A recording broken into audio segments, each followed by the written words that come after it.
యుగాల దేవుడు పానకాల రాయుడు కొలువైన మంగళాద్రి దివ్యక్షేత్రం దక్షిణ భారతదేశంలోనే ప్రసిద్ధిగాంచింది.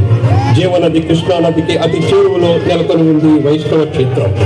ముచ్చటగా ముగ్గురు నరసింహస్వాములు కొలువైన మంగళగిరి పుణ్యక్షేత్రంలో ఎగువ సన్నిధిన పానకాల నరసింహస్వామి, దిగువ సన్నిధిన లక్ష్మీ నరసింహస్వామి, కొండ శిఖరాగ్రాన గండాల నరసింహస్వామి. అంతేకాదు మత సామరస్యతకు ప్రతీకగా నిలుస్తుంది సంప్రదాయ చేతి వృత్తుల శ్రమజీవుల వాడ. ప్రత్యేకించి గూడు రిక్షా కార్ఖానాలకు పేరెన్నిక కన్న మంగళగిరి కాలక్రమంలో టిఫిన్ బండ్లు, తోపుడు బండ్ల తయారీలో పైచేయిగా నిలిచింది.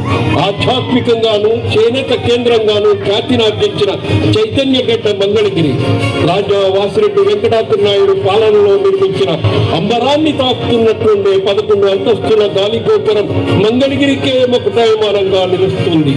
ఇక వాడుకలో పెదకోనేరుగా నిలిచే కళ్యాణ పుష్కరిణి మంగళగిరి చారిత్రకతను చెప్పకనే చెబుతుంది.